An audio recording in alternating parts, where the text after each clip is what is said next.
이번에 그 조선일보의 김창균 칼럼이 하나 올라왔습니다. 근데 그 김창균 칼럼을 보니까 이재명 방북 보도에 이화영 수고했어요 댓글 달더니라고 하는 제목으로 네. 칼럼이 하나 올라왔습니다. 근데 이 칼럼에서 이화영 씨가 어떻게 해서 민주당 내부적으로 옛날부터 예. 어떻게 보면은 방북의 전문가, 네. 북한의 전문가가 되는지를 쭉 이렇게 설명하는 그런 또 네. 칼럼이었거든요. 근데 내용이 굉장히 좀 재밌어가지고 한번 우리가 정리해 드리면은 네. 여러분도 좋으실 것 같습니다. 근데 이제 그 제가- 칼럼에 제가 정리할까요? 네 좋습니다 교수님. 네. 그러니까 이화영이 그 네. 노무현 전 대통령이 이제 2007년에 방북을 했지 않습니까? 네네. 근데 그 방북을 위해서 이제 밀사로 여러 번 갔던 북한에 그렇죠. 갔던 뭐 그런 사람이더라고요. 근데 이제 저는 지금도 의아한 게 노무현 이분은 그러니까 북한에 이제 그러니까 김대중 대통령은 6.15 정상회담을 이제 6.25 선언을 했어요. 근데 네. 저는 그 선언이 어쨌든 평가는 나중에 하고 노무현 대통령 방북은 대체 왜 간 겁니까? 저는 그게 근본적인 회의가 들어요. 그러니까 저는 있잖아요. 이 남북 정상회담 같은 게 어떤 특정인의 대권을 위해서라든가 그러니까 이재명도 그렇잖아요.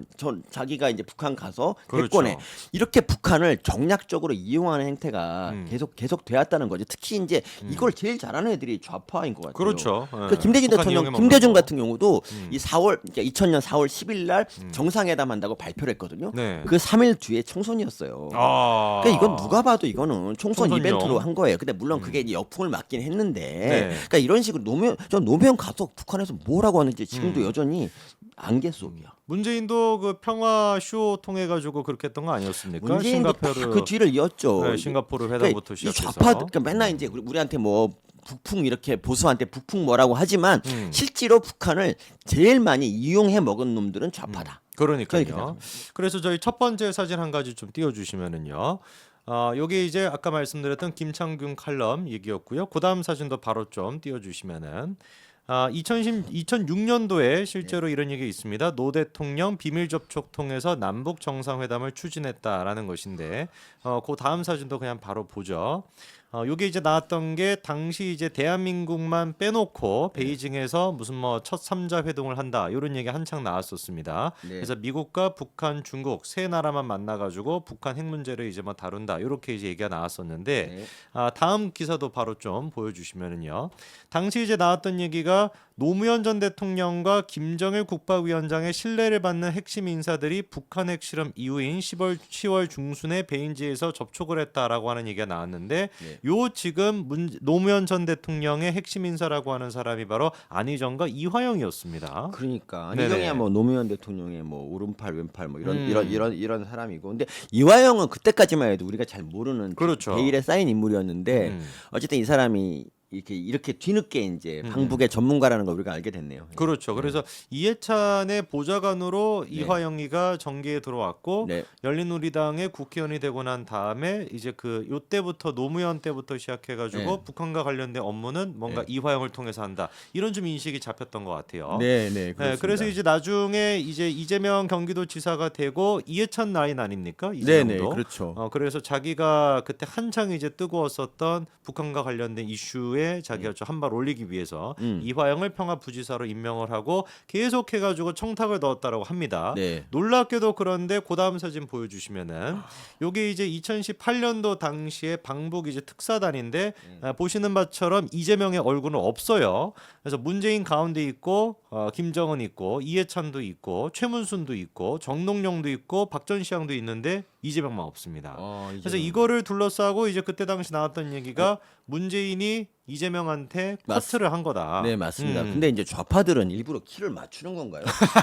김정은이 키가 굉장히 작은 걸로 알고 있는데 어떻게 다시 한번 사진 띄워주시겠습니까? 아니 어떻게 저렇게 다 똑같은 키? 최문순만 좀 크네. 근데 어떻게 보니까 최문순이 앞으로 나와 있네요. 네, 앞으로 일부러 나와서. 맞췄네. 아니 어떻게 저렇게 키가 머리 위에를 맞춰야 되는 그런 게 있나? 김정은에 뭔가 좀 맞춰야 되는 그런 게 있지 않을까요? 그 느낌이 김정은보다 커면 안 된다. 그래서 지금 보시면은 보폭이 밑에 아랫 부분 다리를 보시면은 약간 이제 C자 형태로 굽어 있어요. 사람들 서 있는 게. 예, 그러네. 그러네. 그거 또 맨 눈으로 그걸 또 저는- 관찰하십니다. 아, 예, 예. 깜짝 놀랐네요. 네. 이해가 안 되는데 어느 누구도 어쨌든. 관찰하지 못했던 사실을 우리 교수님께서 예. 또 김- 캐치를 예, 하셨습니다. 김정은보다 크면은 어쨌든 존엄 어. 최고 존엄 훼손인 것 그래서 같아요. 그런 약간 게 있을 것 그런 같아요. 같습니다. 사진을 네. 그래서 일부러 찍힐 때다 맞추는 게 아닌가. 당시 그래서 나왔던 얘기가 청와대의 이재명 패싱으로 보기 충분하다.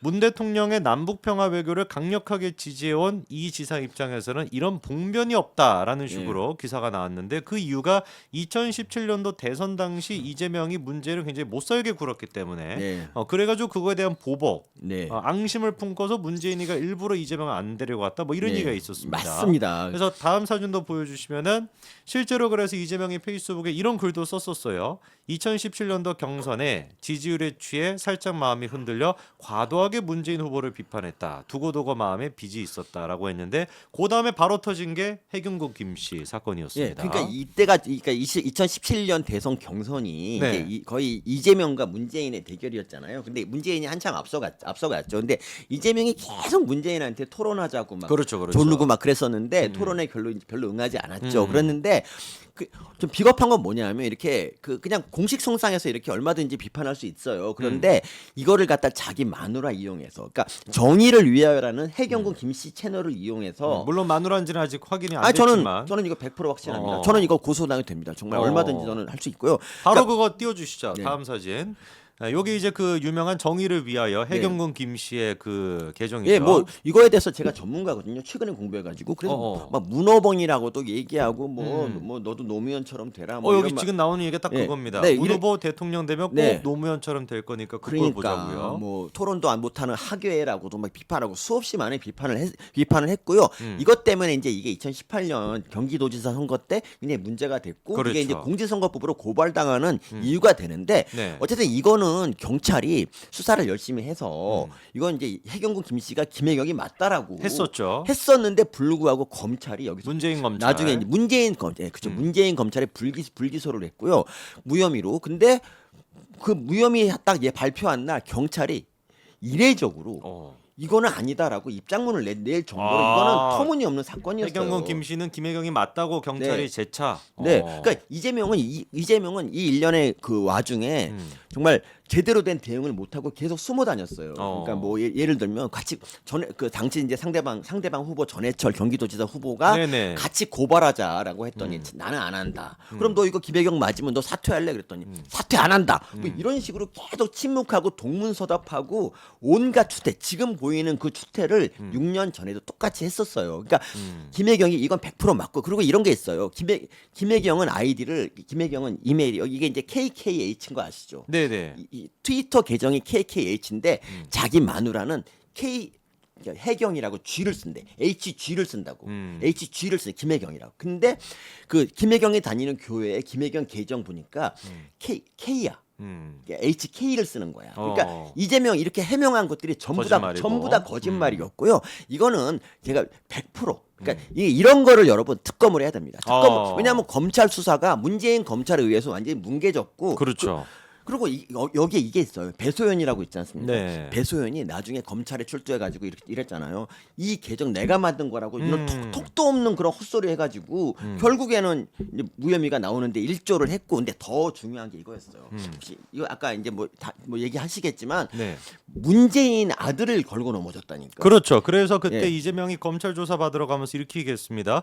해경궁 밝히려면 문준영 특혜 채용 확인해야. 네. 물론 난 허위라고 확신한다고 뒤에다 또 깨알같이 네. 붙이긴 그러니까 했습니다. 갑자기 이재명이 문재인을 물고 늘어질 일이 없었어요. 원래 정상적이라면. 근데 그 문재인이랑 대통령 후보 경선하는 와중에 자기 입으로는 못 가고 김혜경 아이디로 그냥 문재인 아들 그거 비리 있다고 얘기를 했거든요. 그래서 이제 이재명이 이렇게 말해요. 이거 허위사실 유포로 이제 뭐 공직선거법 고발된 거니까 이거를 깔려면 문재인 아들도 같이 까야 된다. 이렇게 이제 선전포고를 치고 나간 거예요. 그렇죠. 근데 이게 통했어. 그러니까 문재인이 이거 찔리는 거 없으면 그냥 수사해라고 할 수 있는데 이게 통해 가지고 검찰이 봐준 거다 이런 설도 있어요. 그래서 결국에 수사가 진행이 못 됐고 그거에 대한 진실이 이제서야 또 드러나는 것 같기도 합니다. 이거는 무조건 특검을 해야 될 사안이에요. 그러니까 이재명이란 인간이 얼마나 비열한 인간인가. 제가 진짜 그 공부를 하면서 막 치가 떨려. 왜냐하면 경찰이 이거 이제 김혜경 거라고 딱 해서 넘겼잖아. 검찰에 넘겼잖아요. 그 경찰 2명 있잖아요.